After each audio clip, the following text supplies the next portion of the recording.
여러분, 신약 성경의 이야기가 사도 바울의 편지들로 끝난다고 생각하시나요?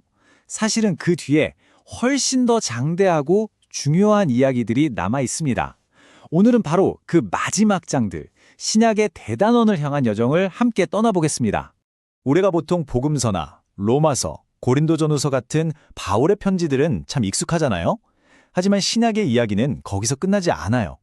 바울이 놓아둔 거대한 퍼즐 조각들 외에 이 그림을 완성하기 위해 꼭 필요한 나머지 조각들이 있거든요. 자, 신약 성경 전체를 하나의 커다란 퍼즐 그림이라고 한번 생각해 보세요. 바울의 편지들이 정말 큰 부분을 차지하는 건 맞아요. 하지만 이 그림을 완성하려면 아직 몇 개의 아주 중요한 조각들이 더 필요합니다. 바울은 로마 제국 전역을 다니면서 교회를 세웠고 편지를 보내서 믿음의 기초를 단단하게 다졌죠. 그런데 중요한 건 바울 혼자서만 복음을 전한 게 아니라는 겁니다. 바로 그 시간 다른 사도들 역시 아주 활발하게 활동하고 있었어요.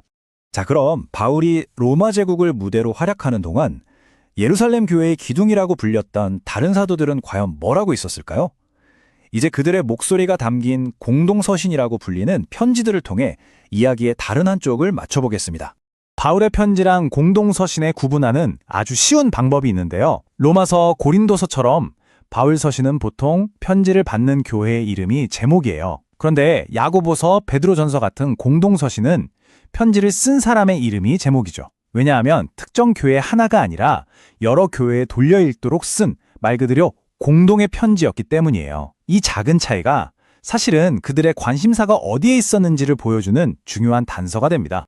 이 편지들을 쓴 사람들을 보세요. 예수님의 친동생 야고보, 수제자 베드로, 정말 초기 예루살렘 교회의 핵심 리더들이죠. 그래서 주로 이방인 선교에 집중했던 바울과는 좀 다른 관점을 보여줘요. 유대인 출신 그리스도인들이 겪는 현실적인 고민이 담겨 있죠. 뭐랄까, 바울이 믿음이라는 뿌리를 깊게 내리는 데 집중했다면 이들은 그 뿌리에서 어떤 열매가 맺혀야 하는지를 이야기하는 겁니다. 바로 이겁니다. 이 공동서신 전체를 꿰뚫는 핵심 주제가 바로 이거예요. 진짜 믿음은 그냥 머리로만 아멘 하는 게 아니라 우리의 삶으로, 우리의 행동으로 직접 살아내는 거라는 아주 강력한 메시지죠. 이 주제를 가장 강렬하게 이야기하는 사람이 바로 예수님의 동생 야고보입니다. 야고보서 2장 18절이죠. 행동이 없는 믿음은 마치 영혼 없는 몸처럼 죽은 거다라고 아주 단호하게 선언합니다. 야고보에게 구원의 증거는 다른 게 아니었어요. 바로 삶의 변화였죠. 그래서 시험을 찾는 자는 복이 있다. 화평하게 하는 자들은 화평으로 심어 의의 열매를 거둔다. 이런 말들을 하거든요. 듣다 보면 꼭 예수님의 산상수훈을 다시 듣는 것 같은 느낌이 들 정도예요. 유다서는요, 딱 한 장짜리인데 정말 긴급하고 격렬한 편지입니다. 교회 안에 슬그머니 들어와서 사람들을 잘못된 길로 이끄는 거짓 교사들이 있었거든요. 그들에게 맞서서 믿음의 도를 위하여 힘써 싸우라고 아주 강력하게 촉구합니다. 베드로는 당시에 로마 제국 곳곳에서 불시험 같은 끔찍한 박해를 받던 성도들에게 편지를 썼어요. 그는 고난이 무슨 이상한 일이 닥친 게 아니라 오히려 우리 믿음을 순금처럼 단련시키는 과정이라고 위로하고 격려하죠. 특히 순교 직전에 쓴 것으로 보이는 베드로 후서는 그의 마지막 유언처럼 끝까지 믿음을 지키라는 간절한 당부가 담겨 있습니다. 자, 이렇게 삶으로 믿음을 증명해야 한다. 알겠습니다. 그런데 도대체 그 믿음의 근본, 그 믿음의 대상이 누구길래 그럴 수 있는 걸까요? 이 질문에 답하기 위해 신약의 또 다른 책은 믿음의 대상인 예수 그리스도가 얼마나 위대한 분인지에 대해 가장 깊이 있는 설명을 펼칩니다. 유대인 그리스도인들에게 보내는 편지인 히브리서는 이렇게 선언해요.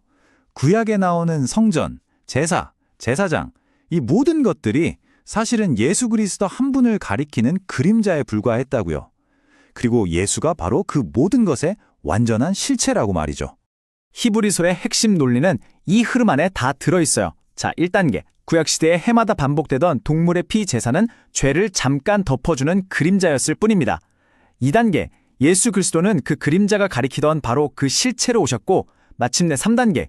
자신의 몸을 단 한 번의 완전한 제물로 바쳐서 우리의 죄 문제를 영원히 해결하셨다는 겁니다. 그리고 마지막으로 사도 요한이 나타나서 이 모든 믿음의 실천을 딱 하나의 단어로 압축해버립니다. 바로 사랑이죠. 하나님은 사랑이시다라고 선포하면서 우리가 서로 사랑하는 것, 그것이야말로 우리가 진짜 하나님 안에 있고 하나님이 우리 안에 계시다는 가장 확실한 증거라고 말합니다. 자, 이제 우리는 신약 성경의 마지막 책, 아니 성경 전체의 이야기의 대단원에 도착했습니다.